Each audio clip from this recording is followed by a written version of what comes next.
where I feel like lately I've been hanging around the 1 like for weeks. So that was a quite jarring jump from, and what's interesting, it wasn't really from last night into this morning. It more so peaked on that call, because it was like last night, it was then waking up feeling the after effects of it and actually being kind of okay with it. Like, okay, more data. But then how I didn't show up in the way that I wanted to in my offerings, that was the killer, because that's what jacked it up so high, because it was really a realization of like, okay, the second I put myself first in any sense of the word, suffering just floods back in like a fucking tidal wave. People, like, it was that sensitive. When that hit on that call, I was like, whoosh, of like, wow, you live for yourself. And it's like they say about Ramana Maharshi, he's like, he didn't leave awareness to tend to suffering, pain, or he didn't leave awareness to suffering to pleasure and enjoyment. He didn't leave it. I left it, got pulled in, and that's where the suffering happens. So that it was like a solid 7.5. And if that was a solid 7.5, right? Which I think 10 felt manic, right? 10 was like, or I guess the reverse is like, because I guess my scale goes both ways, because it's the bipolar thing. I think we all have this spectrum in us, people. Fair, like I do, but that I guess it was the negative 7.5. So if that's what we're doing, and 0 is I was negative 7.5 down to the 10, whereas, and then I've jumped back up to more stable. I'm at like a busy 3 now, -3. A busy -3, right? So it just like oscillates on our thing. A 10 would have been mania the other way, I guess. I think that was my next question. Where do you find yourself sitting now? And I think understanding, right? That was what, 3 hours ago ish. In 3 hours time, you can jump 4 spots, 4.5 spots, whatever it may be. Yep. And the secret sauce of all of this is remembering that all of it is temporary. The good, what feels good, what feels bad, it's permanent to the moment, but temporary in the idea of time. And when it feels good, it feels like we'll never fall. And when it's bad, it feels like we'll never climb. And remembering that when good is good, it's a reminder to enjoy the moments. Just enjoy them, because they won't be here forever, and they're not designed to be. That is okay. And when the bad is bad, it's our our time to learn and realize that it won't be like this forever. The problem isn't that it's bad. The problem is that we're not present in the bad, and we want it to be good. And that's the repetition, the crazy repetitive journey of this. Now I'm sitting in, and now I'm like a 2.5, because I'm like, yeah, dude, notching those levels down quick. Oh yeah, feel good about that. It's like, well, who feels good about that? Just rest with that too. That's that equilibrium, is like watching that coming back in. Look at this celebrate. It's like, no, just rest in what is. I don't have to change anything. I can't fall out of it. Just keep going. Dana says, Gabriel, do you feel like you let yourself down? What a question. Great question. What a question. What a question. I guess that's a big change too. I don't feel like I let myself down. I just feel like I let others down, but that is me. So it's I think I used to feel like in hockey, in earlier parts of this journey, I did let myself down, but now I felt like I let others down on the behalf of something that doesn't exist. That is even weird. It's like harder to love. It's actually more difficult than letting yourself down, right? Yeah. So I'm pissed that I let a thing that doesn't exist let others down, in a way, even though I didn't, and it's me and Ben's like good, but in a way, that's what it feels like. That's what it feels like. I love that Connor even said, you can't let yourself down, chin up, chest out. And it's remembering that's I'm sorry, hockey medic. What was the first name? I'm so sorry. Dana, no, you're good. Dana. Dana, you acted like a human, right? And I know sometimes this is where me and you, this is where me and you can start to expand, right? Is I always say, like, allow yourself to have the human experience. And that is one of the human experiences, right? It's remembering that, like, that moment is worth celebrating. And when you said, I didn't feel like I let myself down, we're going to stop it there before you even get to like feeling like you let me or others down. That's huge. You didn't feel like you let yourself down. And then, because what did you almost instantly start doing was, I didn't let myself down, but what I did feel is like, no, don't you discredit that. It's like bring that back. It's like, that's so amazing, because once again, you felt like you let me down, you let others down, but we had our conversation and you were kind of like, oh, wait, I really didn't let you down. Our expectations for the day was just a little bit different.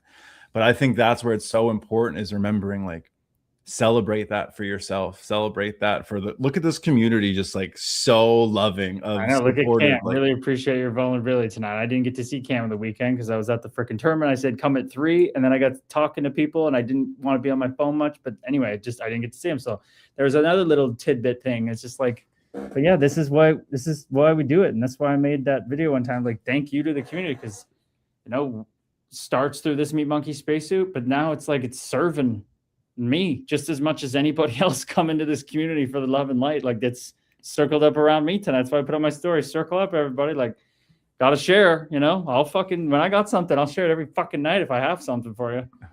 But dude, you nailed it. And thank you, Dana, Sharzy, the boys, Cam. I appreciate you all, man.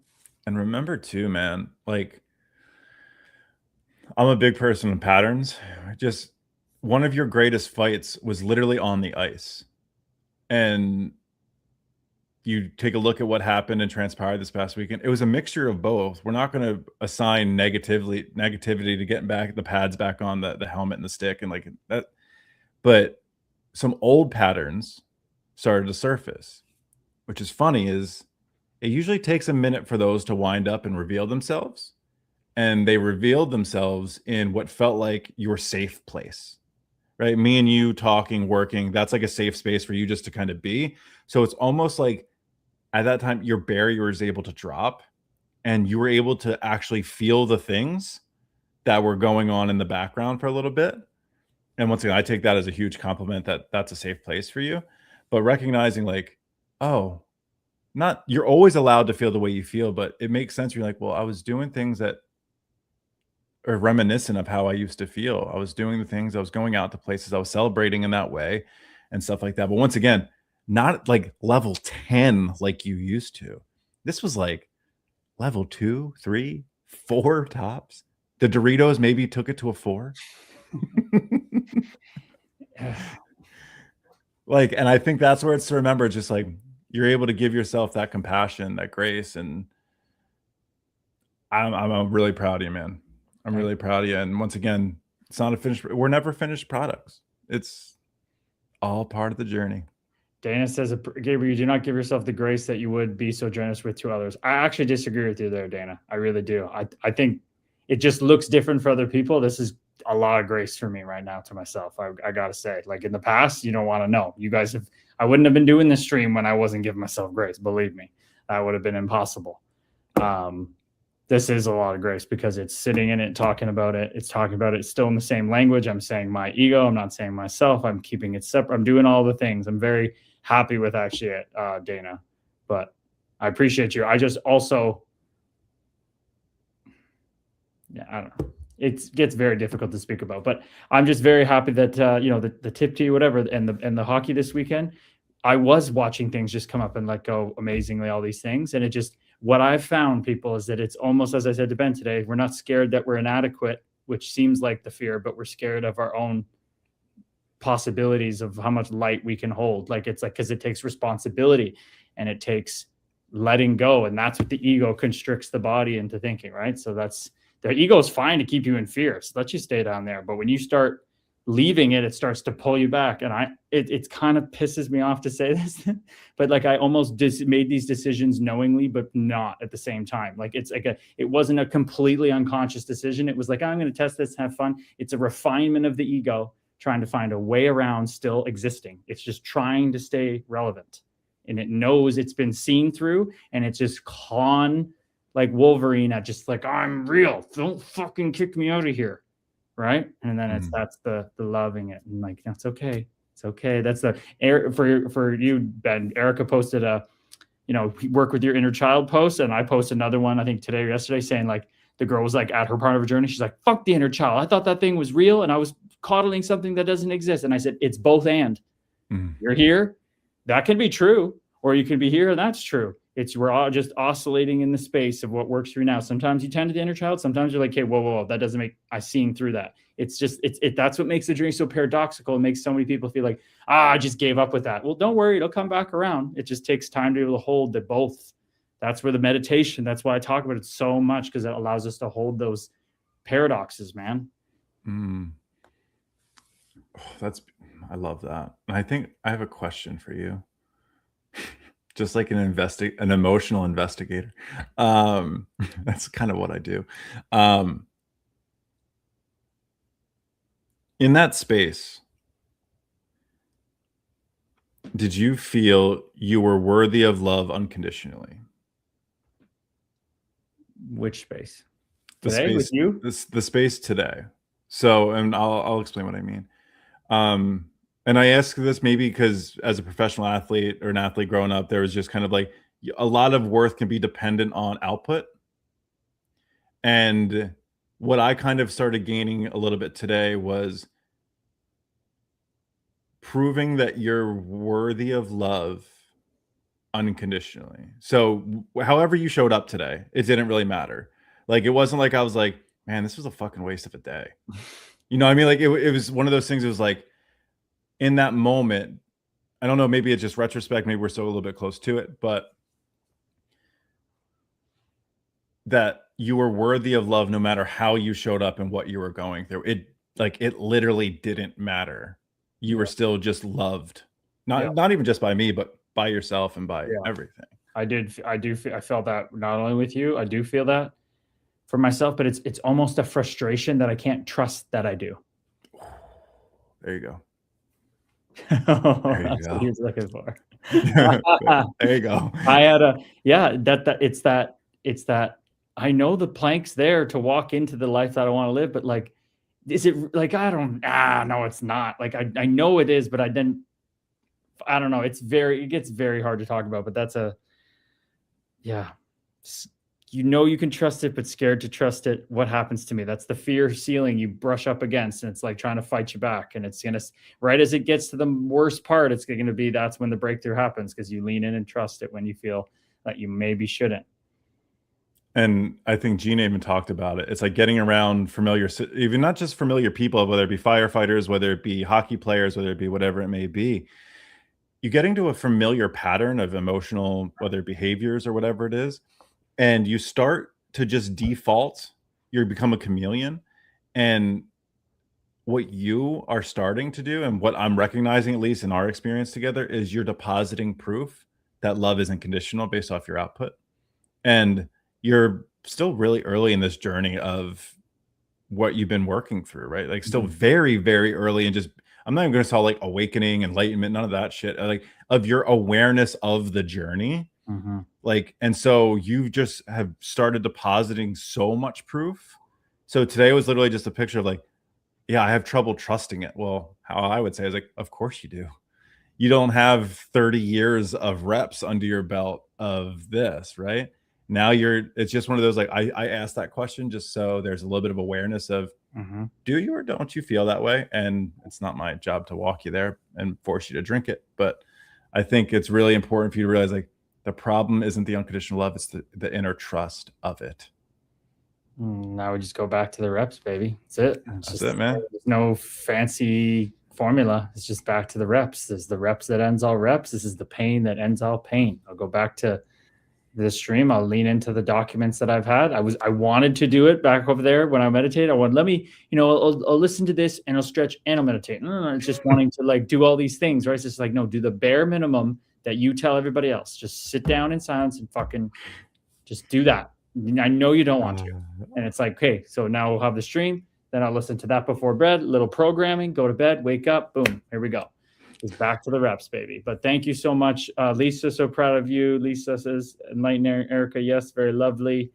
Thank you so much. Good evening, Corey Katina. Namaste, brother. Welcome in. Dana says, when I get around other firefighters, I very quickly feel how my vision and attitude change. Not that it's bad, but it's different and not conducive with my non-public safety life. Get pulled back into that. It's like me when I first talked to hockey guys first out of playing and we'd catch up and I'd start talking, fuck, what's up, boy? Da, da, da. And I still do that. I still feel when I go into these hockey tournaments, I feel that come through, but I'm more of a witness to it. But I feel like I'm better at it now. I used to call hockey guys and not say namaste, right? I was like, hey, and now I'm like, fuck it. Namaste, whether it's sometimes I still catch myself. I go in a store and somebody catches me off guard and I'm like, oh, hello there. Instead of being like, oh, namaste. Like, it's just like this slow thing where you start not, I guess, caring what people think or have the awareness to not care. I don't know. It's interesting. How do you feel about that? Me? Like, do you have a place where you get sucked back into being Philly Ben or like, because when you left yesterday, last time Shares, you said he's not mean enough to be from Philly. I'm like, oh brother, I think he's done the work. I think he knows how to be like that. So it's very funny. So yeah, I'll hear be calling people like dickhead and stuff like that. But my thing is, along the journey is what I've learned is as long as I'm the witness and the observer, I have permission to be whoever it is, right? As long as I'm conscious through it. So we'll talk about whether it be Dana getting into like being around firefighters or you getting back at like the boys or jumping on a podcast. I think the Crosscheck podcast you run, you're like, yeah, I was just shooting. Like I was like, I think what's hard is when we start now labeling that version of ourselves as bad or undesirable, because we kind of can get caught judging a version of ourselves. Like, so for me, it's literally that. It's literally going to unconscious versions of myself and judging myself. So if, like, say if I eat 3 slices of pizza while we're on a break and I sit there and like, that version of me is not bad. Like, that's where I've learned. So like you talking or Dana, like it may feel like you're taking a step back. It's the acceptance of all the versions of ourselves. So as long as we're conscious of it, like if I get in front of like a bunch of like, now I'm not saying derogatory shit anymore. I'm not doing any of that. Like there's a line, like my big line is just respect. Like as long as I'm like respectful, but like if I'm talking a certain way or if I'm hanging around people, just like catching it, but allowing myself to be in the moment and enjoying, as long as I'm not performing. So to answer your question, I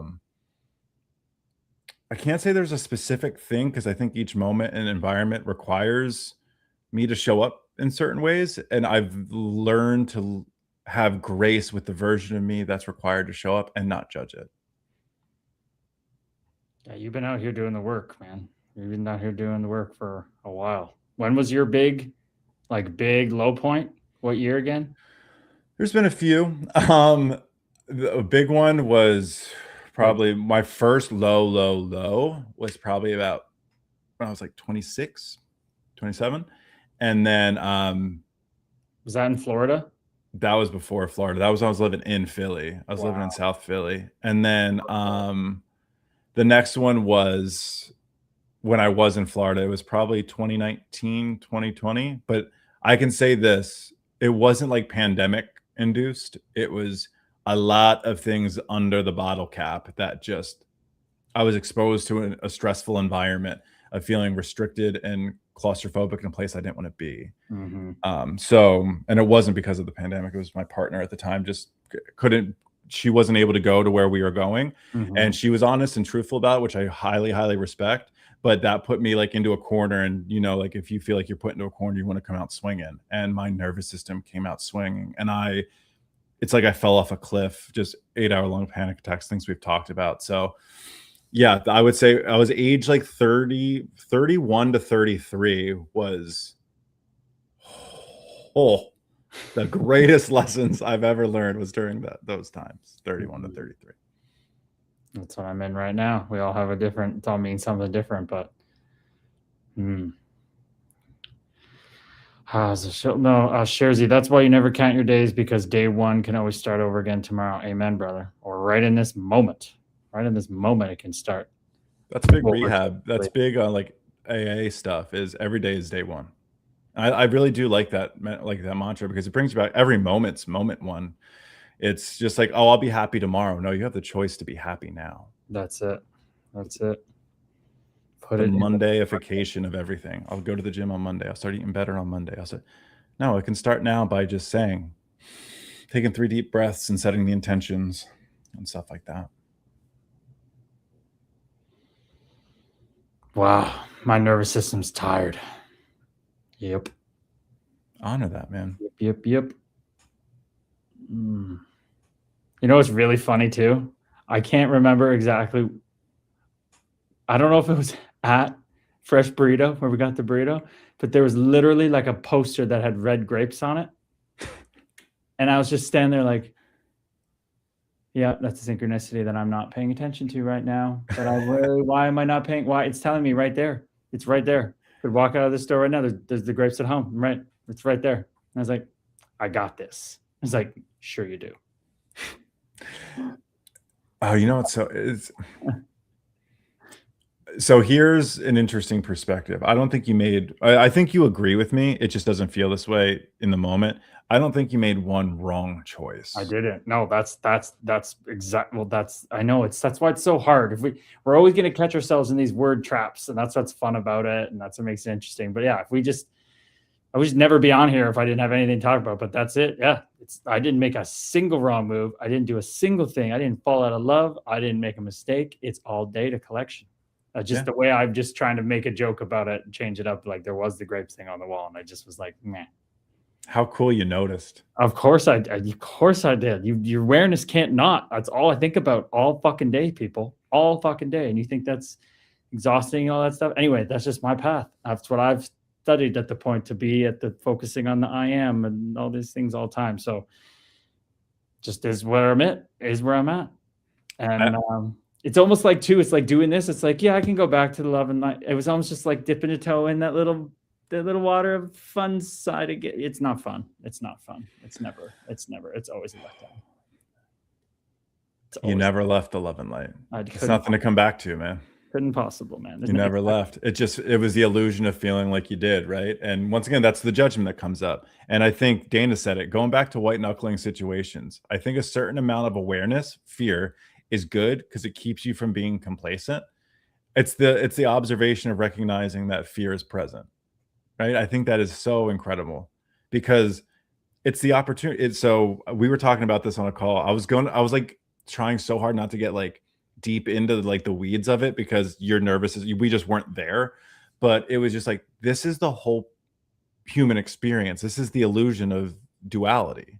Like, I'm doing something wrong. I'm out of this blah, blah. Like, brother, it's just the same thing. Like, we are choosing to experience this exact thing so we can experience the other thing. And then it's just the illusion of that. And so when you were going through it, once again, it's a whole lot easier for me sitting on this side, being like, brother, this is beautiful. Oh man, you're in the good stuff right now. And you being like, I'm gonna rip your fucking face off, dude. But like, I think it's so cool of being like, oh, that's literally what all of this is about. It's the illusions that I am not the thing. I am all of it and nothing at the same time. Oh, we're getting into it. Your nervous system isn't there to do this dive, but brother. Oh yes, it is. No, it's just like it's just a channel that's more blocked up at the moment, right? It's just like sitting with that, and it's the water doesn't flow through as well, so it's just a little harder work to focus and stuff because it's just like, woo. Like Carly was out here saying she chopped wood all day, and she's like, I'm got on the stream, but I don't think I'm gonna be able to stay awake. It's like that kind of feeling. It's like I chopped wood and carried water all day. That's what it felt like, even though I didn't. So I'll ask, because let's bring some value to everyone watching. What are the things that really help you come back in the moments? So from the moment me and you got off, what was the thing that really helps bring you back? Fuck it. I mean, it's identifying with the space in the room. And talk about that a little bit. Yeah, it's as this slowly goes on, it's as I've studied, it's like you really genuinely don't identify with the body anymore. Like you genuinely cut the sword, use the sword of discrimination to cut that identification of the body. So it's like I can just sit here right now and like take my attention, and I'm getting better at doing it while we're talking and stuff. But then I go in and out depending how excited I get about a topic, or how interesting it is, or how much brain power it thinks it convinces me I need, then I'll get pulled away from it. But then it's always, before this thing last night, it's always resting more and more as the space in the room that I'm in, not as the objects. So it's David R. Hawkins talks about, don't identify with the content, identify with the context. The content emerges from the context. And then you realize that all the content is the context. It's the same thing of just that there's this one awareness, one substance, one thing, but the kind of checkdowns are to be here right now and identify and it has to be embodied. It has to be worked out enough to be like, I literally at times, especially when I'm at the gym or I'm meditating, I can feel like I'm the air more than this body. So it's that anchor of being the space that everything emerges from. And just this body and this mind and this I thought is just emerging from that. And I can observe them separately, but then I get pulled into them. So my anchor is that space in the room right now. Space. There's one of Dr. Joe Dispenza's meditations and stuff like that. So when you're doing like a body scan, and whether you're sitting down, laying down, whatever it may be, one thing that it took me a really long time to understand the concept of was notice the space between your organs. Oh, wow. So it's like, as you're scanning through your body, like you get to like your liver, your kidneys, your heart, whatever it is, like notice the space between your chest and your heart. Notice the space between if you know where your kidneys are, your liver is, notice the space between those organs. And what that really, really helped me to do is get out of here and super into my body, which is really big for me. That's really, I spend a lot of, I used to spend a lot of time really head heavy. So that opens up the limbic system, communicates. And so it gets me in the body. That was step one. Step two, it got me out of the body and into the space. So now it's realizing I'm not this body. I'm the awareness of the space between the body. So now what I'm thinking of, what I'm hearing you say is, you're not the things in the room. You're the space in the room. You're the air in the room. I don't know if anyone else has ever felt like this.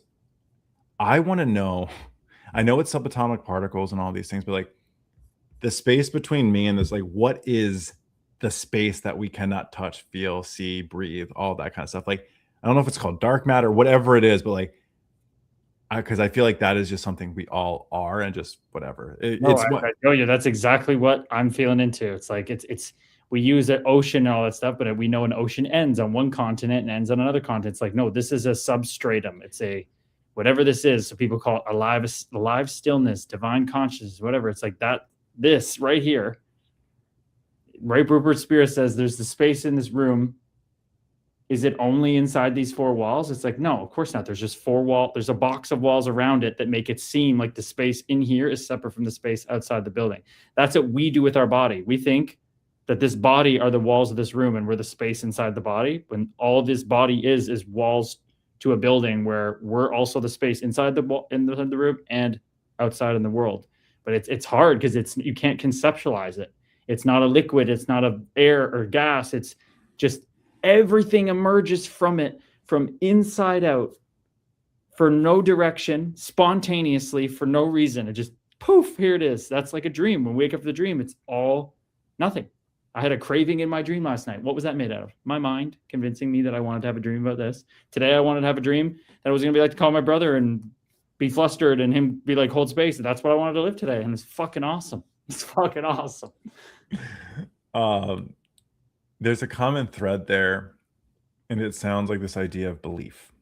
And so, right, we can't conceptualize it because we believe we are this body, or we're taught to believe we're this body. We're taught to believe that this room is enclosed, all of this stuff. And that's where it kind of gets really interesting for me, is I start to think, well, I came in as a blank canvas. 0 through 4, 0 through 7, I was just a vacuum of information and experiences. I was believing in one singular God. I went to Catholic school. I had my own experiences in Catholic school. And I've spent probably like the better half of 10, 15, 20, almost 20 years now, not searching, but exploring, I'll say, other spaces that I'm just more pulled to, and like with research and all this stuff, I finally got into this place of like, it takes a long time to unwind your initial baseline beliefs. What was so easy to digest and believe at such a young age, it takes so much experience, so much, whether it be reading, knowledge, experiences, listening to things, whatever it is. But like, I've finally gotten to the place where like, I now don't see that as innately just has to be true. It's this place of like, something else much bigger, much broader is true. And I'm aware I'll never truly know as a human in this human experience what that is, because if I did, I don't think the human mind, brain, body could contain and work with that. But like the idea of knowing, something else can be true was like that belief of like unwinding the belief and opening up this new understanding and belief that there's more. And that's been then I just became curious of everything.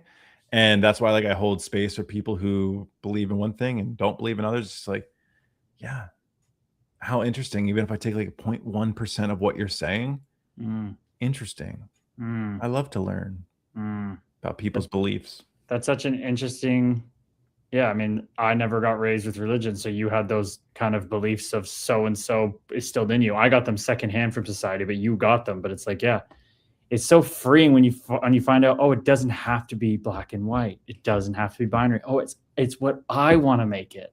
That's what it sounds like you experienced there. Like, and I came out from the other way of like, I thought everything was like that, but then I was like, oh, there's certain paths to walk. And then I started walking individual ones. And I was like, wait, I can jump from one to the next if I'm not feeling this one right now. Oh, that's okay. I'm not going to get put in the spiritual bad box or something, right? Yep. Going to my Kriya yoga and stuff. It's like, you got to reach Savikalpa Samadhi, which for everybody doesn't know, that's like the type of bliss where like you're meditating and you literally just like disappear for a moment. You merge into everything and then you come back. And it was like, why do I have to do that in this? Why is that the goal? What if I can't? I did my research. Like, maybe some people don't go through it that way. They go this way. So I was like, anything that you put an expectation on, it's like maybe not right. That's what I started to feel. So it was like almost like you're like at Catholic school. You're like, wait, what? Like this just doesn't add up. And then that moment to be like, oh, and that's why you and me are so big on it's everybody's own journey. Nobody can be told what to do, and you're holding so much space for that in our course.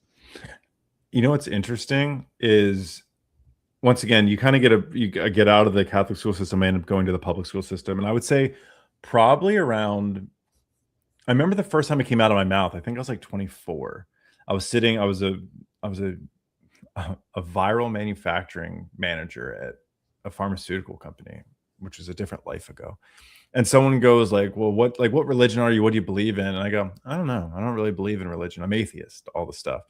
And they're like, well, no, atheists, you believe in nothing is after this. And then I go, if I'm going to be honest with you, I'm like, I don't know what this is. I've been so far away from religions and for so long. I go, honestly, I think there's just a version of myself that is like, I'm going to call it this highest version of me that I am just working with. And I think that is the only thing that judges me. That is the only thing I am trying to be in service to, all of those things.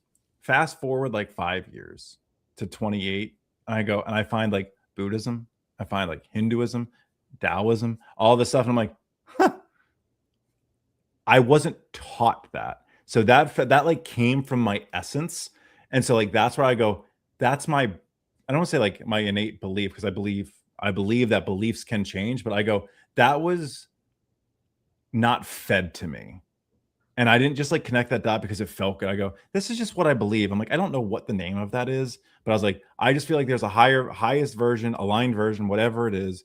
And that's who I'm kind of working with. You can call that version God, spirit, what, I don't care.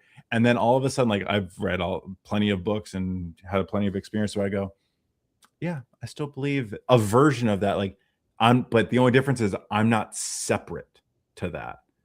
I am all of it, whatever. But yeah, so that was kind of my experience. I love it, dude. Data said every drinker has their last hangover story. Maybe this is yours, maybe it's not, but we're all here to learn about it ourselves. Amen, brother. We're all just I got on the phone right after with Ben, with my mom, and then all of a sudden she goes off for 20 minutes about her experience, and I was like seeing myself in it, and it's all making these connections, and it's like, right, we're all going through this. We need that constant reminder. Shares, he goes, chin up, chest out. If you were truly sorry, you wouldn't have did it. That's the Rumi of Rockford right there.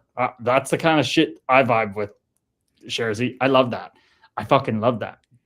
That's where I go tonight. I'm like, you know, if I didn't say I'm not a streamer, I'm not streaming. Tonight would have just been sitting in silence for the rest of the night, right? But this is what the path has led me to doing. And it's fucking awesome, right? So I'm not going to sit here and be like, yep, wasn't sorry. I knew I did it. Let's move on and do the normal stream. It's like, no, we got to lead. This is the whole point, to lean into it and have this talk about it. And then it's like, okay, there'll be plenty of other days there won't be something to talk about, and that'll be somebody else's to come in and hold space for them, right? So I totally agree with you, Sharzy. It's like, yep, but it's also got to lean into that and share, and then we pick up and move on. So we feel like we're in a good place with it now. It's a good place with it now. So let's open it up to everybody else. Like, does anybody else have any experience? Oh, my TikTok shut down again. Ben's been kicked off TikTok Live, so he understands the struggle of TikTok. Yeah, I gotta watch what I talk about, apparently. What was it again that you got? It was the dumbest thing. I'm not gonna. So I used to go. TikTok was like my place. Like that's where I got my most reach, the people I got to impact the most, and everything like that. And I was live like 4 times a week, and then I was helping somebody who was really struggling financially at the time, and they had an interview coming up for a job at a dispensary. And so I was researching things, and I was like, why don't we jump on here and let's run like a mock interview for you, because I want you to feel prepared. And this, like, you know, just doing Ben stuff. Right. And I'm like, so I'm throwing around terminology used in that industry. And it was like a good half hour I was helping prep this person for their interview, and I just got shut down on it. And do you want to hear the most ironic part of the entire thing? Yes. It was on World Mental Health Day in 2022. I was streaming for World Mental Health Day, and they kicked me off on World Mental Health Day. Free Ben. Thank you, Erica. Like a permanent one too. Like they're so hard to deal with people. I've had so many problems with them, and they're like, it's just a shit show. Yeah.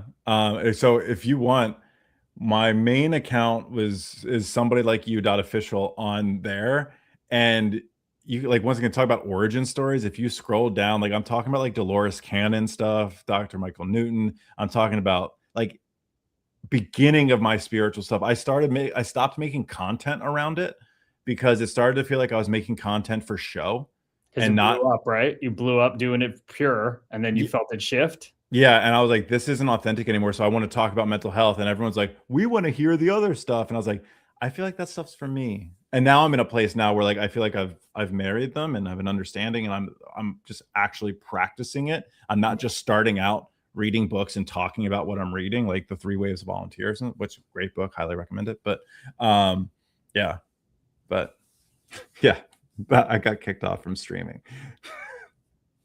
You're my world. You're my welcome back into the streaming world. But what amazing recognition, people! Like, you start getting 500,000 views, 400,000 views on these videos, and then it started to feel not right. And you had done enough work and gone through enough at that point to be like, no, not going down that way. Like you clearly, it's like me today. Like, I mean, fuck, I've gone months and months without having like the food or whatever, and then today I did. But it's like there's so many times you go, yeah, no, but you've held firm on that one, and we've talked about it too. It's like, with all the content I make for different accounts and stuff, just always making it authentic to you, because that builds your own prison when you start doing things.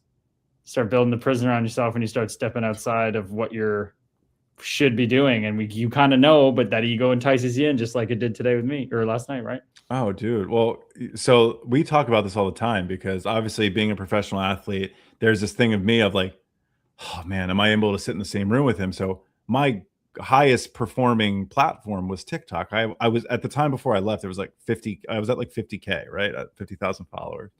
And then what ended up happening was the US was pounding their chest about how they were going to constantly buy the platform, all these things, yada, for years and years, extensions. And then they did it, and they never said anything about it. It wasn't these headlines.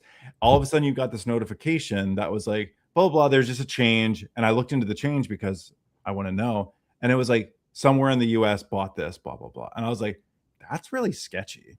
So I think my platform's still on there, but I deleted it off my phone. I didn't update the terms of service. I didn't say yes to it. I didn't agree to it. I was like, but to your point, like if I'm not following my gut and I'm not true to it, and I feel like I'm selling out for something else, like could also be stupid, right? But I was also like, I can't live stream. I can only push content. Like, no, it's not. It's just like the writing's on the wall. I understand. I feel it's like, no, I'm best met somewhere else where that's not it. But the ego does get involved because, like I said, but who knows? Maybe if I get that, I feel like I'm something I'm not. I don't know. Well, brother, we got a podcast launching a week tomorrow. Yo, that is next week. A week tomorrow. We got the first post about it goes out Wednesday. Our After the Bell clip, which I saw the part you clipped, and I added a little bit of you talking at the end again because you said we just get to like talk about this, but like we're on Zoom or whatever. I added that little. I thought that was kind of cute. But perfect. You picked that great clip, so that'll be out Friday, and we got the other lot setting up Monday that'll come out on YouTube, first episode. And I watched that one back recently, and I'm very, very excited for people because I had to clip it and stuff. I'm very excited for people to hear Thorbs. I think everybody's going to really love Chris Thorburn. I think all the women will appreciate what he talks about with his family, and definitely our neurodivergent fellow waves in here are going to love kind of what he spoke about with his son. So it's very exciting, man. It's very exciting. Dude, absolutely. And that's the thing is Thorbs is an absolute stud of a human, stud of a soul. And I think his episode to be the first one, your first fight, your first podcast, like it lives up to the hype. It's such a good episode. I'm really excited for everyone to see it. And obviously really excited to hear what we have to talk about after the bell. But dude, really proud of you. Really, really, really proud of you stepping out of your comfort zone, getting all that together, doing it. And it does not disappoint, man. I'm really excited to see how it's taken in. Thank you, brother. Well, one thing before you go.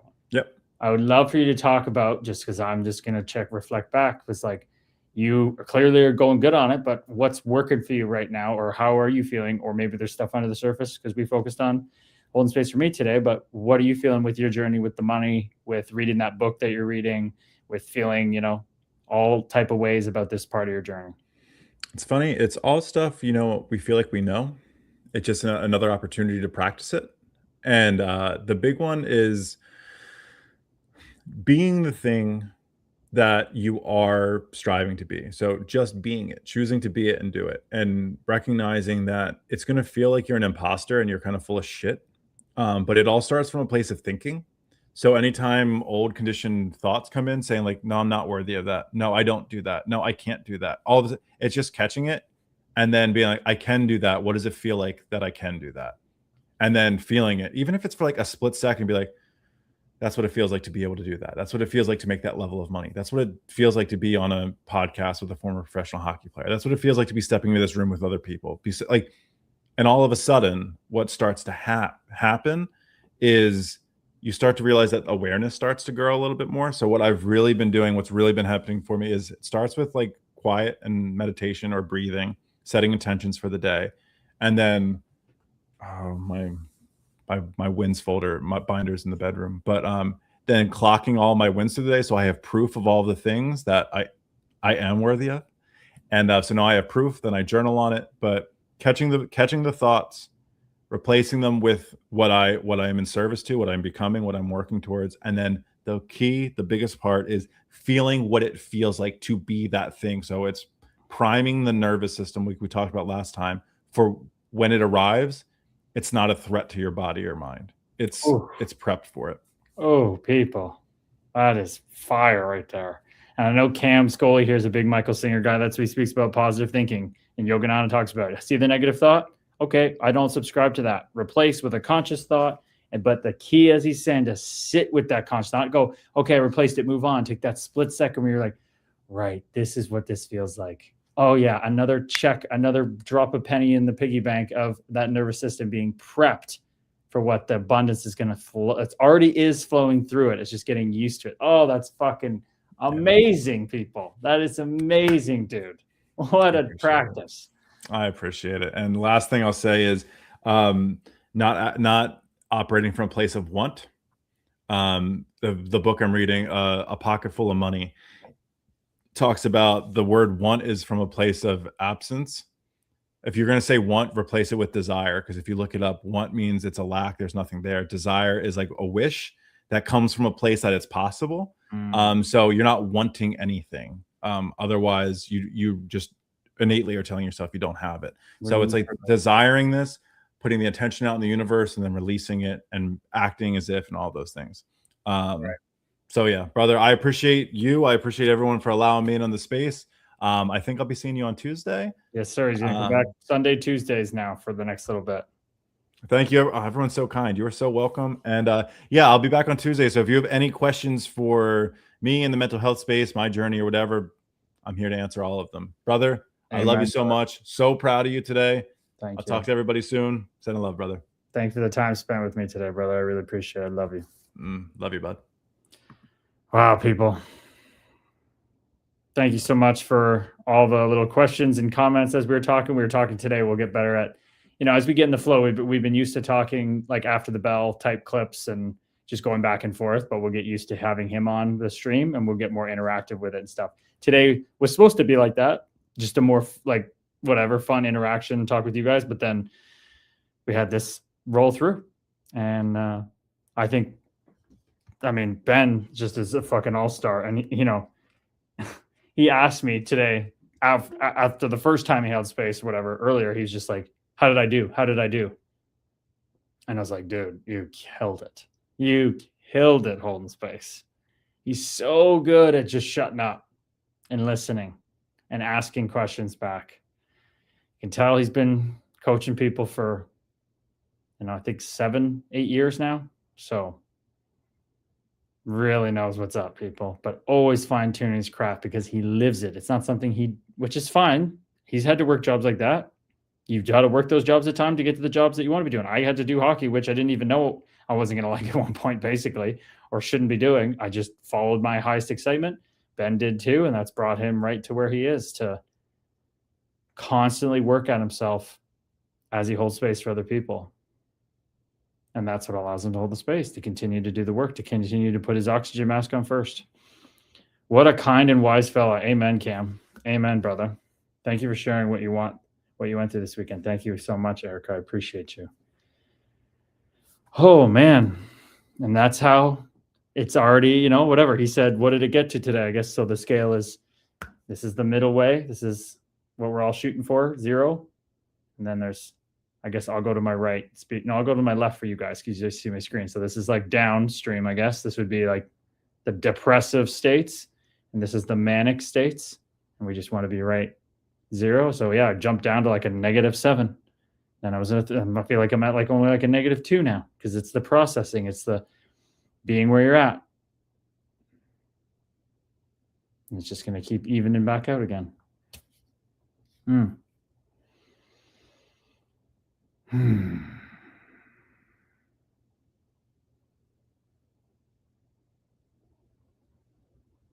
What a beautiful journey.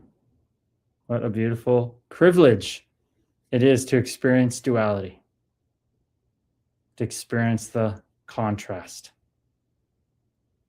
Isn't that amazing?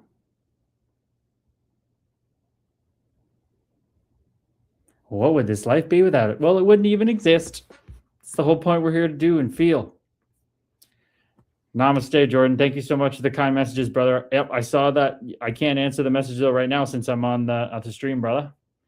But I saw that you sent me one. I appreciate you. Hope you enjoyed the tournament, man. It was great to meet you. Hockey helps the homeless. That was probably the most smoothest one I've been at. Went really well. I always end up on the free agent team, where they don't have a team. They just kind of throw a bunch of people in. That's always the team that drafts me. It cracks me up, and that's perfect. It's always exactly where I'm supposed to be. All the big donors and stuff get McGrattan and all those kinds of stuff.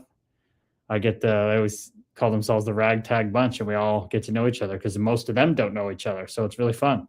It's not like I'm coming into a group that everybody knows each other. We're all asking questions and talking the whole time. And like there was a guy named Manny immigrated from Afghanistan with his family. His dad came. They came obviously because of war and had a great conversation there.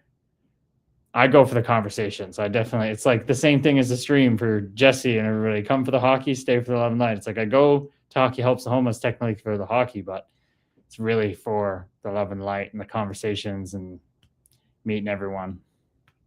And Cam, that I think I said in my story though, that charity this weekend, it was supporting the YMCA in Hamilton. They're 170 years old. The whole organization's 175 years old. YMCA. And when I was in the US, I didn't even probably pay attention, but apparently it's all over the US too. So I should have known that. But it used to stand for Young Men Christian Academy or something like that.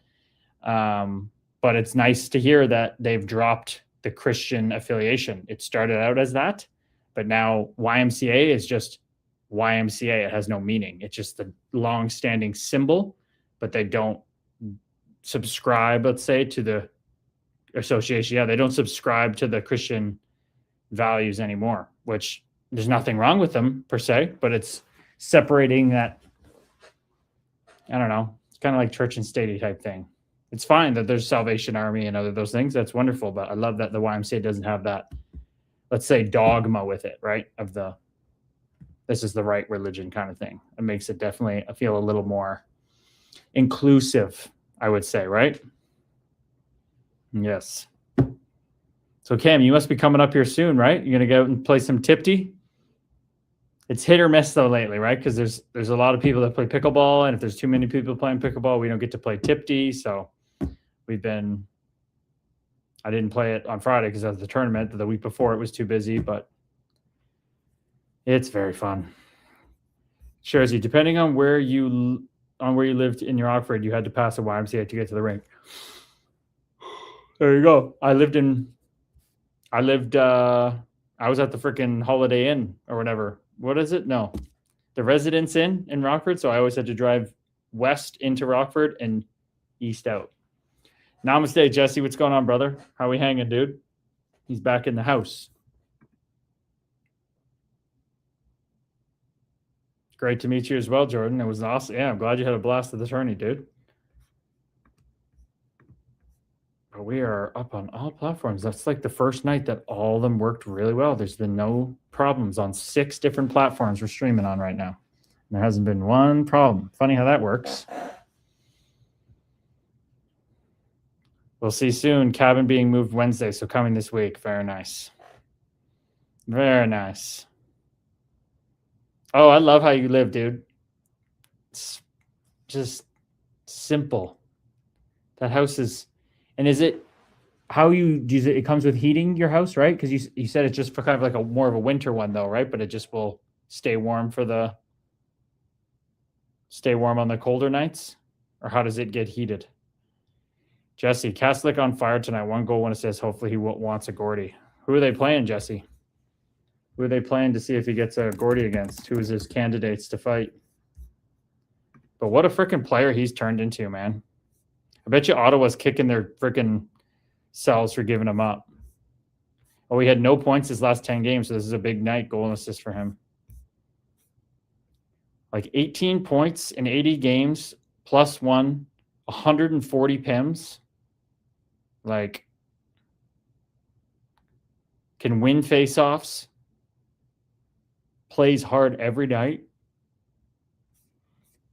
I think he's a righty too. Yep. Right hand. So that's face-off special. Yeah, he's such a valuable player.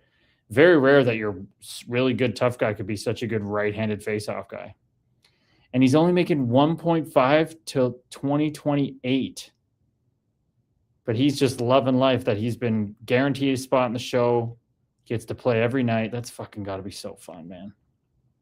He's probably worth, like, with that face-offs and what he does, he's probably at least worth double that now.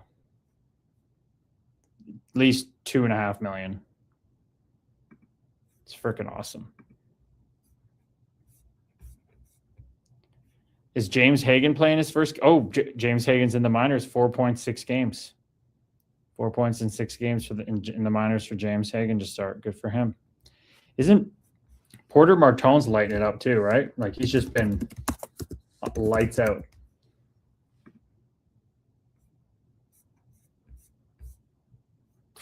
Seven points in 7 games, plus 3 goals. Oh, fuck, that's impressive. Columbus. Oh, Cam will have to heat his house a little bit. Okay, how do you heat it, Cam? What's the heating way to do it with that little house? Jesse says Goodbranson has been battling with him flat out. Okay. He also plays in the first PK. First PK, and yeah, that's because he wins faceoffs. And yeah, Higgins has a point tonight. 5 assists, 5. Nice. Man, people dunk on Sweeney, but he does a hell of a job. Eh? What you got? You must think so, Jesse, but he seems to do a hell of a job, man. He's rebuilding that team really well. Really well. He said they just wanted to be hard to play against this year, and it's funny how that works out, eh? Funny how that works out. When you do what you're supposed to do by just being hard to play against, other things come from it.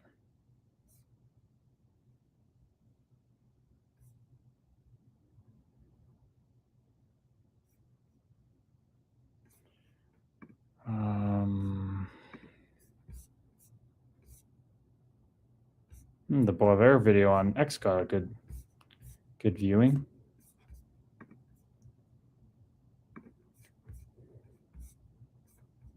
But, man, obviously there can be regression. He's excited right now. They're in a playoff push, but 7 points in 7 games for Martone. Every level he's gone at, he's lit it up early. Every single level. Almost a point per game under 16 guy or 16-year-old. 71 and 60 to get drafted. 98 and 57. Then 50 and 35 in college this year. He's just good. So much confidence. You come in your first 2 NHL games and have 14 shots. My goodness. My goodness.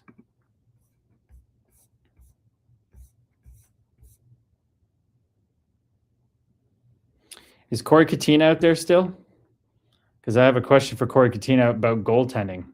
If he's here, have you watched this Johnny Hicks guy at the University of Denver who's 5'10", 157? I'm sure he's heavier than that now, but he's just been the most lights out goalie. Obviously, his team is disgusting. This is his first year of college, too. What? Brooks Bandits, Victoria Royals played in the dub a bit. Damn. First year, he wins the national championship.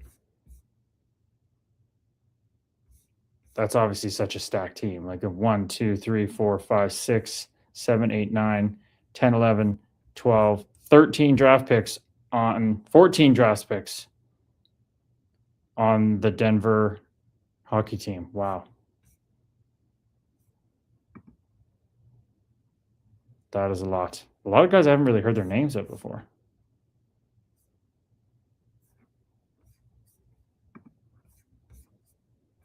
Like, I don't even know many of these picks, but they're clearly really good. They seems like they did it by committee. They didn't have an over point per game score, but everybody on the team just shows up and plays hard, and love that.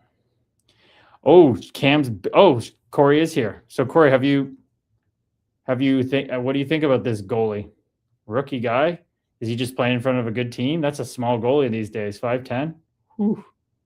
I mean, the other goalie on the team's drafted and played 25 games and had a 916 save percentage, 12, 2, and 3. 12, 10, 2, and 3, whereas this guy was 16, 0, and 1. So it's not like he got all the games and the other guy didn't. The other guy is a draft pick and got more games, and he's a big guy, 6'3", drafted by Montreal, Quentin Miller. But this kid comes in at 20 years old, 5'10", and goes 957 save percentage.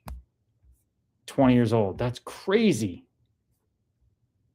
I guess it'd be different. You know how many players are going to go into 18, but that's awesome.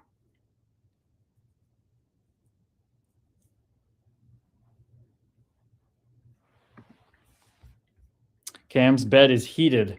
I'm going to try hot bricks to see if it heats it up. It's like an experiment. This summer's all about new things. Rewire the brain. I love that, Cam. I love that, dude. Did you see the horrible white breezer covers? Was that from Denver, Shersey? I did see those, but I didn't click and see which team. Lisa asking Cam, is it a tiny house, Cam? I see a cool one in a parking lot in Shadow Lake. I could handle one of those someday. Oh, you'd like that one day, Lisa?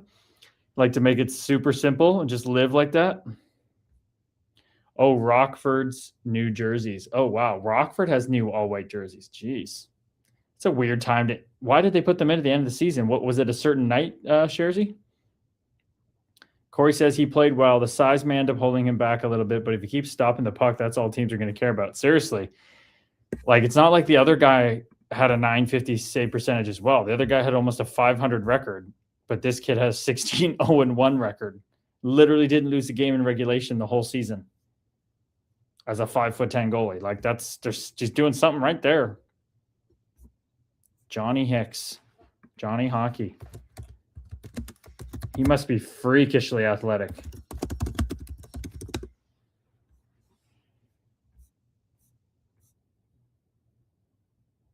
Johnny Hicks scouting report prediction. Oh, this was just the game prediction for the...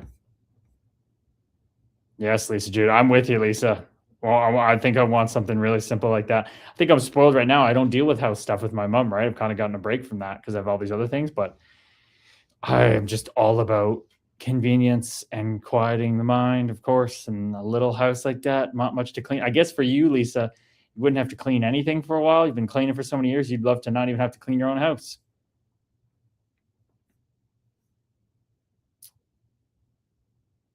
Johnny Hicks is 20. 20 years old. Corey Katina. Scouting profile, Johnny Hicks. I don't really do these in hockey as much. It's more like other sports seem to have more in-depth scouting reports.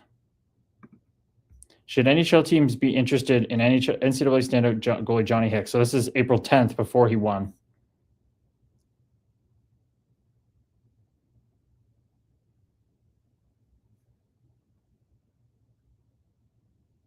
Stellar season, yeah. 15-0-1, 957 save percentage, 1.2 goals against.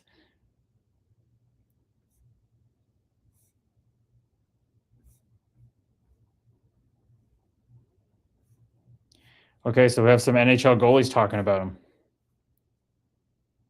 On Friday's episode of the Daily Faceoff Live, host Taylor Yaremchuk and co-host and former NHL goaltender Carter Hutton were joined by Daily Faceoff prospect analyst Stephen Ellis, to discuss what Hicks' performance this season has done for his stock. Carter Hutton says, okay, I should just put this on the screen.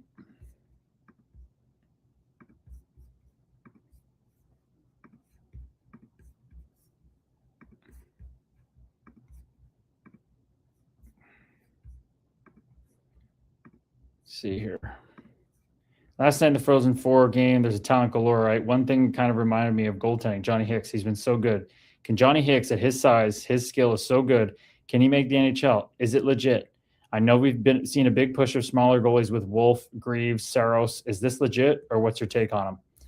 Stephen Ellis, it's tough. I think it's really tough. On one hand, you look at Johnny Hicks, and he hasn't lost a game in regulation of any kind. I believe it was March of 2025, the last time he lost. You look at him, 15 wins, 0 losses. He did have a tie this year because college does that. Then you look at the numbers, 957 last night, made 49 saves and was a big reason why Denver beat Michigan. Michigan was much better in that game. They were pummeling Denver. Denver just couldn't really generate anything in overtime, but Hicks looked strong. He looked fantastic. This is a guy that wasn't the starting goalie around, I think, the halfway point of the year, got hurt. The starter got hurt, and all of a sudden Hicks became the answer in net. He's just been lights out. 5'10" just feels like it's a little too small. That being said, his athleticism is so promising. I think he's going to have a good pro career. Most scouts I've talked to the Frozen Four might be the height of his career, but at the same time, he's 20-year-old freshman. He's a long way to go. Right now, he's definitely putting himself on the map. If he was 6 foot, I think he gets an NHL contract. 5'10", I don't think teams are going to be as excited. I think if he stops it, it shouldn't matter, right? It shouldn't matter.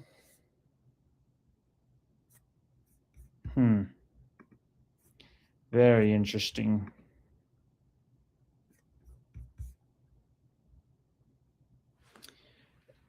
Dana or Erica, sorry, says, I have designs all drawn up for my future tiny house. Oh, really? It makes sense that all of us in here would vibrate towards that. No, a lot of other people in communities would be like, no, I want this big house stuff. We're all like, yeah, we kind of, not that there's anything wrong having a big house, but we're all kind of vibing towards wanting that smaller one.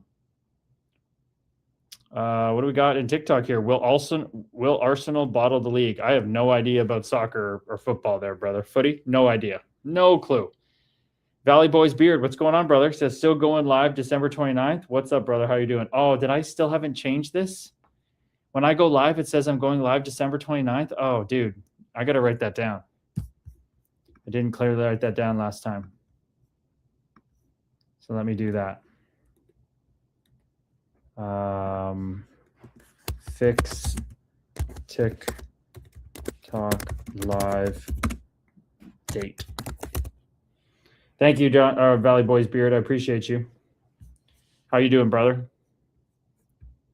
Got that noted in the place where it needs to get noted to do shit. Sharzy, they have had alternate Screw City jerseys in the past 2 years and been black with a little white. They just reversed it for the next year. Screw City. Is that a slang term for Rockford? I never knew that. Or like a side name. Jesse, you think we'll see Ovi back next year?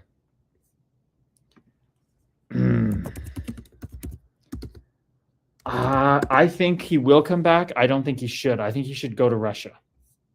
I think he got the record.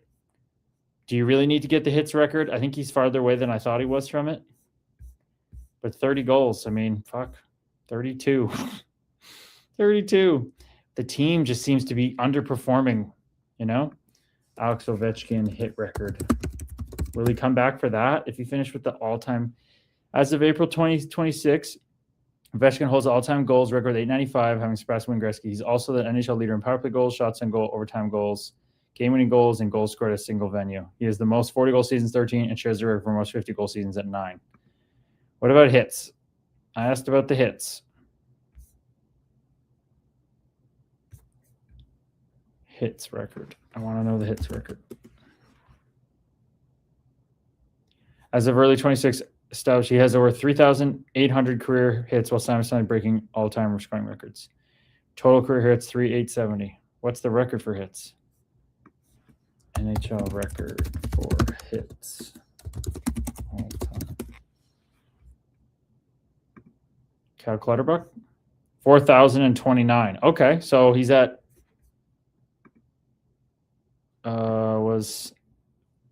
he's at 3,870, so we need 3,970. And what was the number? 429. So 3,970. 159 hits more. 159 hits. How many hits this season for Ovechkin? He has 115 hits in 77 games, so he'd have to up that next year to get that record, to get 159. So he'd have to come out. That's not that crazy. So I think, given this, I do think he'll be back, and I think he will break the hits record. I think I'm going to say that now. I think he's going to try. Cam, yes, I'm trying the simple life, but with Wi-Fi. Yes. I think that's a good play, Cam. I think that's needed. At least you can turn it on, turn it off when you need it. LOL, I can't stop. I love it. Oh, you can't stop cleaning. You love it. Gotcha, Lisa. So you like doing other people's, but maybe your house just be smaller and simpler if Linz is living in Bavaria, wherever. That's awesome, Cam. Thanks, says Cam. First project is a swinging chair on the little porch. Nice. Handyman Cam. Jack of all trades, Renaissance man, done a lot of different things. The creative accountant, creative professor, the handy professor.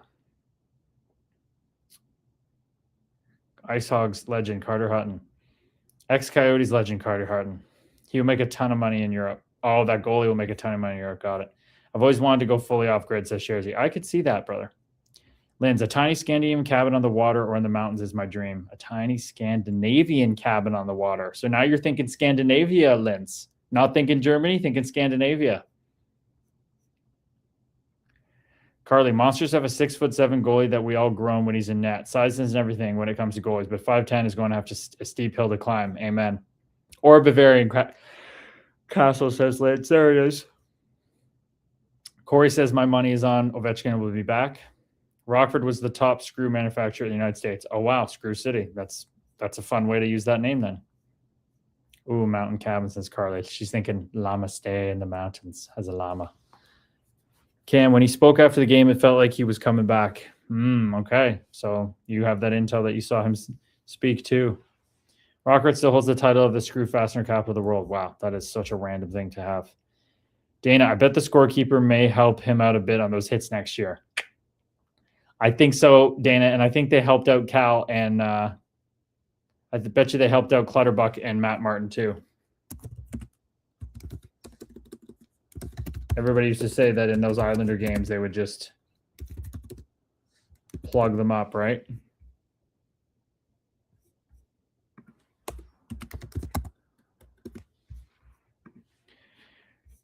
Okay, so let's go through what you guys think.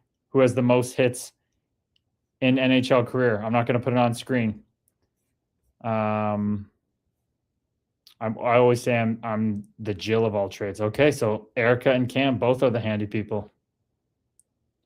Thoughts on Mike Gillis or for Poho for Leafs? I don't know, dude. It's if that's what MLSE thinks, they can't make hockey decisions, so they're just going to hire someone to just do the analytics and just say, hey, we're not going to interfere as MLSE anymore. We see where the problem. Let's just hire people with one vision of analytics, play the numbers, let it be. That might be the best decision that MLSE can make. So maybe that's a good play by them. So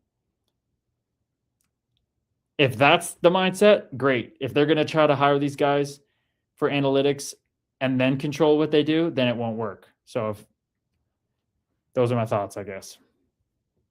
Valley Boys Beer says, straight ahead, man, gearing up for lobster season. Wow. Okay. So, big lobster season guy. Is it Cal, Matt Martin? He was a greasy player. So, yes. Number 1 is Cal Clutterbuck. And yes, number 2 is Matt Martin. So, you got Alex Ovechkin at 3. So, Cal Clutterbuck has 4,029. Matt Martin, 3,936. Ovechkin, 3,876. Ovechkin also has 579 blocks. What's MSS mean? What is that one? What's MSS mean? Miss MSS. He has missed shots. Oh, yeah, they did shots. Ovechkin has 3,144 missed shots compared to Matt Martin and Cal Clutterbuck's 600 and 300. Ovechkin has 1,200 giveaways, 793 takeaways. That's what you get when you're an offensive player. But who do you guys think is number 4 all-time in hits? I would have never guessed this. Habs win. 4-1 Islanders have been eliminated. Wow, that's shocking. Wow. Firing Patrick Roy was not the problem, apparently. Whoa, Sid Wayne. Namaste, fellow Wave. She's back. It's been so long. It sure has been, Sid. How the hell are you? Kevin Fife's in here too. Namaste, brother. Goots. What's going on, people? What's going on? But who does everybody think is number 4 all-time hits? Don't go look it up. It's somebody I would have never guessed. So I don't think you're going to get it, but it'll be fun. And by the way, it highlights which players on this list are still playing, and there's quite a few. So this guy is still playing at number 4 of hits all time. I wonder when they started tracking this. You'd think back in the day they maybe hit more. There's a lot of current players on this list.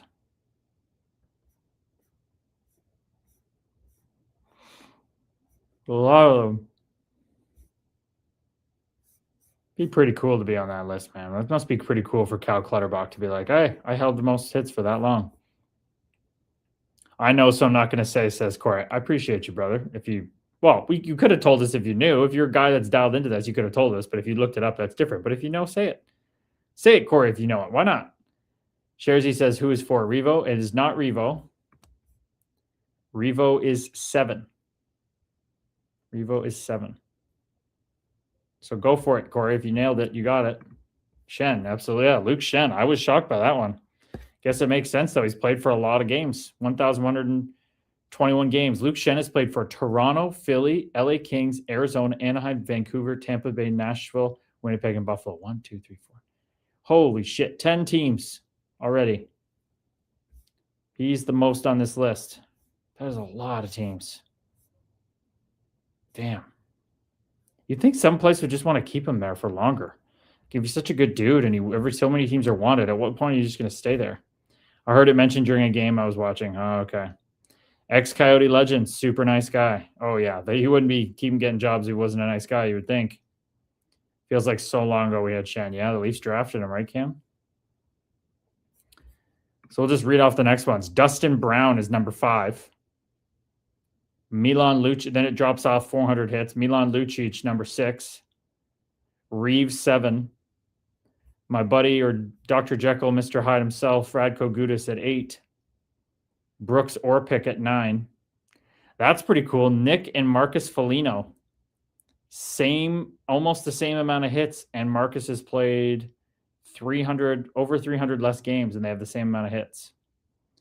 David Backes, 12. Tom Wilson, 13. Okay. Oh, so he might not be able to reach that record. Tom Wilson, elite prospects. Tom is how old? He's only a year younger than me. 32. There's no way with the way he's played. Tom's at 2,679 games now. Or sorry, hits now. 2,679 and 906 games. No, he's probably not going to get the record then. That would be because he's going to hit less as he ages. So half of that, yeah. 15. 37. Actually, no one I talk about, he could get it. Tom Wilson might end up getting it if he keeps playing and if he stays healthy. Tom Wilson could be the hits leader all time. Yeah, he could. That'd be pretty cool. I feel like that's who should have it. Tom Wilson kind of should have that record. Jordan Stahl, Chris Neal, Brendan Dillon. Chris Neal played 804 games. Like how hard Chris Neal played, there's no way he was getting to 1,000 games. So to be at 800 games on this list and be at 2,568 hits, that's fucking impressive. Yeah, you just don't play that long. Brendan Dillon, number 16. Dion Phaneuf, Zdeno Chara, Braden Shen. Evander Kane, number 20. Wow. Evander Kane, number 20. Nick Delorier, number 23. He's been chugging around for 6 NHL teams, 700 games. That's a low amount of games. 700 games, 2,200 hits. Shea Weber, Steve Ott, Nikita Zadorov, Garnet Hathaway. Garnet Hathaway has fallen off the map this year in his play. What's he doing? He didn't have like a point the first 30 games of the year or something. That must be so brutal. You're not a point guy, but he's supposed to be doing something. 64 games, 3 points, -5. Oof. Last year, he had 21 points +5. He was like a point every 3 games player. Wonder what changed. He's got one more year at 2.4. Turned himself into a player, though. Made $16 million doing it, too, roughly. Ovi is going to have 100+ hits hits a game next year. Well, if he played 82, you think he would have just gone for it this year, Sharzy? If Douglas just fought VL. Whoa, Lauren Millick, namaste. Thank you for letting us know. Curtis Douglas just fought Jeff VL. Dougie better be ready to go in that one. Sid says, my coworkers are being super supportive. That's amazing. That's great to hear. I know he's got a reputation for physicality. Okay, Sid's got to get back to work, but nice to be back on just for a bit. Namaste, Sid. Love you, fellow wave. What's up, Manor? Namaste, brother. Shares, he breaks so many records, he probably doesn't keep track. Probably not. He's too busy having Malkin and the boys over at the house. Who shared that in the group today? I think it was Carly or something. Let's go see if we can get, is Douglas up yet? These are two guys I know fighting, so I don't really know who I want to win. I think Dougie probably needs it more. Dougie probably needs the win more than VL, but VL is much more of a gamer.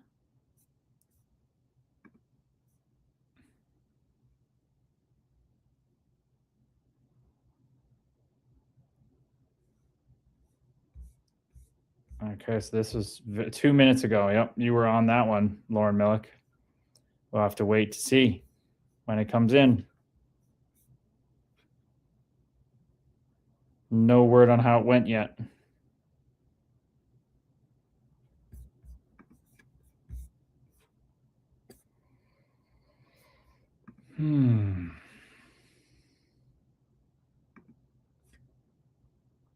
I am going down for the count after this, people. What a difference in energy for me having this come up today, and then the food that went in, slowing the body down. Yep. I am feeling it. Going to be a big rest up and a very probably chasing my friend Graham all around the Tipsy court tomorrow. Just chasing him around. But I will just use it to let go. The other day when I played Graham and he was beating my butt all over the place, I was just so...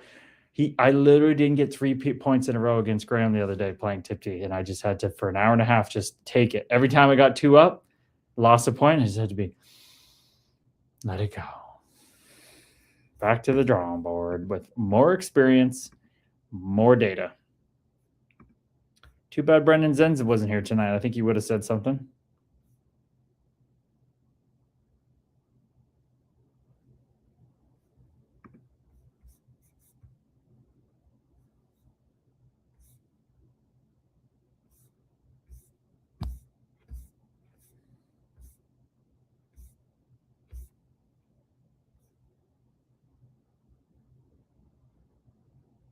Also, look at Ovechkin shaking everybody off. He's like, the Penguins were lining up to shake his hand. He's like, nah, get out of here. He's like, I'm good. I'm coming back. All right.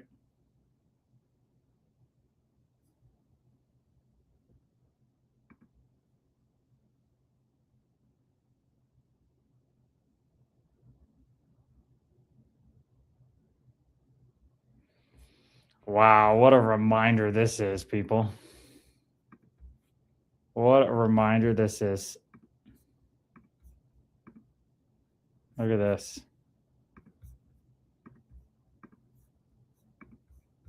While you slept last night, completely motionless in your bed, our galaxy shifted millions of kilometers through the cosmos. You woke up in the same room on the same planet, but unimaginably far from where you were the night before. The Milky Way does not glide silently through the universe. It's racing through space at about 600 kilometers per second, carrying with it billions of stars and planets and everything they contain on the journey. It is a good reminder that even when life seems motionless, you are always in motion. Wow. That is powerful. The Milky Way is not just moving, it's falling toward a gravitational anomaly 250 light years away that astronomers name the Great Attractor. We cannot see it directly because the center of our own galaxy is in the way. We only know it exists because everything within a vast region of space is being pulled towards the same point. The Milky Way, Andromeda, hundreds of other galaxies all converging at 600 kilometers per second. We will never arrive in any time frame that matters to a human life, but the motion is not random and it's not peaceful. We are being pulled somewhere we cannot look at by something we cannot fully measure. You did not just travel while you slept. You moved towards something. You always have been. Whoa. The Great Attractor.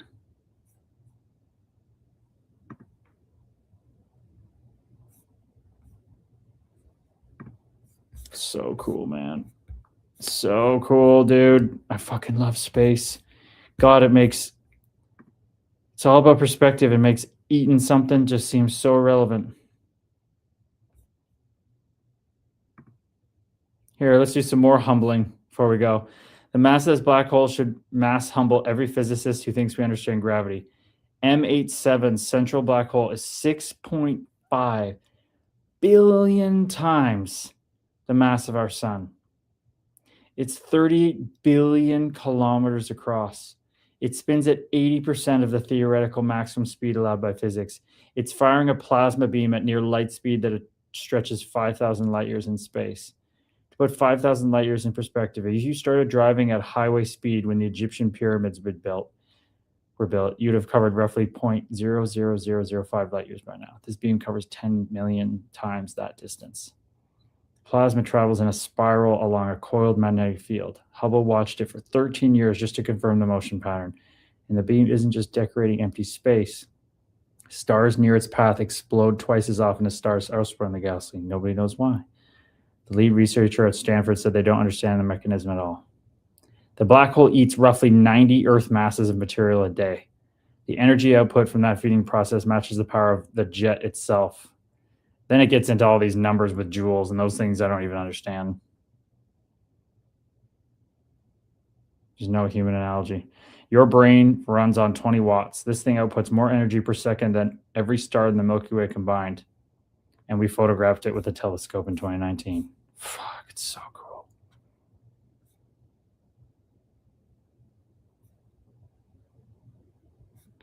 Oh, it's so cool.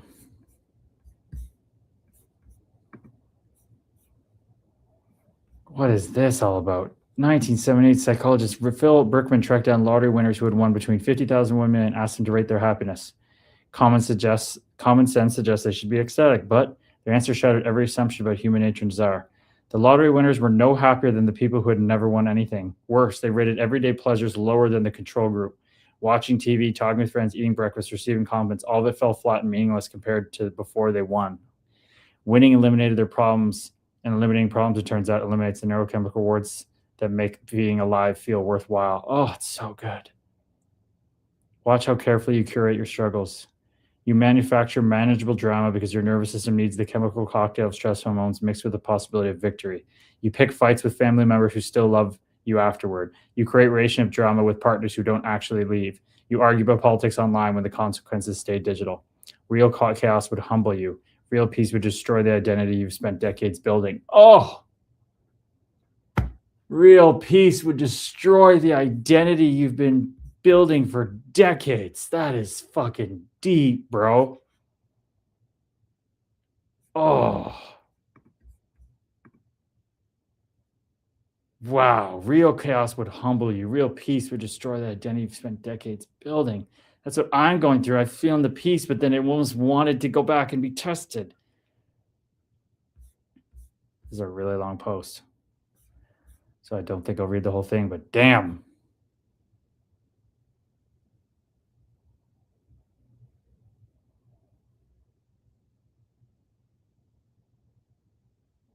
I got to keep reading a little bit. The lottery winners experience what happened when that cocktail disappears entirely. No financial pressure means no adrenaline rush from solving money problems. No scarcity means no dopamine hit from acquiring resources. The neurochemical machinery that evolution built to keep you motivated has nothing left to work with. Every paradox of modern life suddenly makes sense. The safest, wealthiest societies report the highest rates of anxiety. People in war zones often describe feeling more alive than people in peaceful suburbs.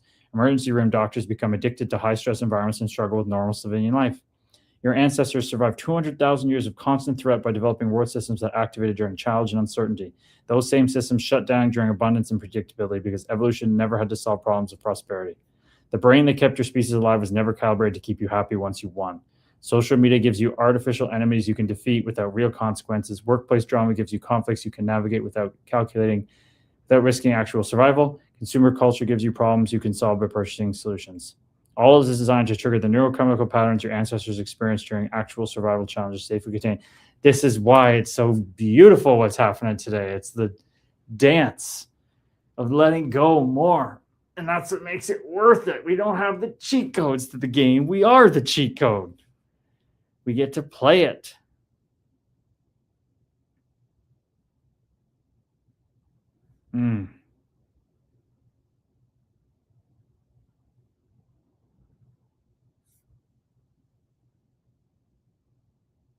Every desire for peace contains within it a deeper desire, the wish to be someone important enough to deserve peace, fighting battles significant enough that victory would matter.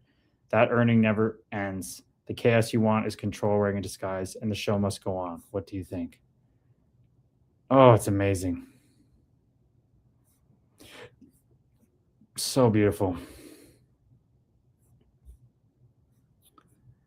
Corey, off subject. I need movie or TV shows to download ideas for my flights Tuesday. Oh, because he's heading down to Australia. Cam says, I love that. The only political fighting, the consequence stay digital, made me pause. That's a good one, eh, Cam? For online political fighting, the consequences stay digital, made me pause. Very deep. Lynn says, believe me, there's an individual within my immediate family who won the lottery, and he's still the most miserable human in the world. Wow, Lynn. Yes, he is, says Lisa. Wow. Isn't that just how it works? Such beautiful spiritual breadcrumbs for us there, isn't it? But Corey, you need movie or TV shows to download ideas for your flights Tuesday. So you know where I'm going to start with the deep shit. Have you seen Interstellar, Corey? If not, that should be number 1, in my opinion. If you haven't seen The Matrix, that should be number 2. And Everything, Everywhere, All at Once should be number 3 if you haven't seen it. Those I just can't help but go there. That's just my Meat Monkey spacesuit. Ready, Set, Junior. Do you know the hockey goalie from TikTok? I do, brother. Very, very sweet soul, if I know who you're talking about. Nick Kennedy, namaste, brother. I drove by Pastor Nick at the Y the other day. I was on the move, gave him this little smile. But hope you're doing well, brother. What was the third one? I haven't seen any of those, says Lisa. Oh, Lisa, they would. Hey, you don't have to have seen them. They'll just, whenever they find you, Lisa, it'll be the perfect time. As you know, it's where you can't miss you. If Interstellar, Everything Everywhere All at Once, or Matrix, it'll speak to you. Corey, the third one was Everything Everywhere All at Once. It won movie of the year like a year or two ago or something. It's like a modern, I don't know, I'm not modern. It's a different take on the whole universe and deep shit. But I think the mother-daughter story in that would really love Lisa, and that would really love that. Yeah, that's a good one. Everything Everywhere All at Once is very, very good one. Carly, I'm going to get going a few minutes early. Hope everyone has a good night. Namaste, Carly. I hope you get a good sleep after chopping up that tree. Namaste, Shares. You have a wonderful night. Namaste, everyone, says Carly. Thank you for everybody sitting in the space for me tonight. Everybody holding space for what was coming through this Meat Monkey spacesuit. I appreciate you all. I appreciate you being here for it. Hold me in the love and light. Hold me in the love and light. And who knows, we'll need it tomorrow night. Sleep well, says Spiritual Mumsy. Says Lisa, thank you so much. Good night, all, says Dana. I appreciate you. Yeah, who knows what's going to happen tomorrow night? Who knows what we're going to be moving through? Who's going to be moving through something? But we'll be here to hold space for whoever needs it. Linz, love you. Good night, lovely, says Erica. Namaste. What a community. What a group of folks who come together. Oh, and there's Paul, the emo patriot. We're just about to get off here, brother. Hope you're having a good night. Ready, Set, Jay Jr. The best fighter in the NHL is Matthew Olivier. The best fighter in the AHL is Jake Doty. All righty. We're up on 6 platforms now. Emo Patriot, we had space today where I was going through some shit, so that was a good one. I was going through some beautiful washing off of the mud. Beautiful washing off of the mud. Look at this. We're ending with 13 folks on Kick. Love it. Getting consistently over 10 people on Kick. Love that. 92 people. Coming close to 100 followers. We're just buzzing, people. As we move toward the podcast, as we move toward these things, it's just going to keep growing. This will be our core group. Always from day one, though. That's for sure. Good night, Cam. Thanks for sharing. Chenny says, thank you so much, brother. I appreciate you. I look forward for some in-person shares in the future. Nick says, doing well, bro. Thanks. Was preaching today on Exodus 3, and God's answer is, I am who I am. Hope all is well with you. Brother, that's, I love how you're sharing that with me. That's right up my alley. I am who I am. Amen, brother. That's the practice I use every day. I'm focusing on that I am all the time.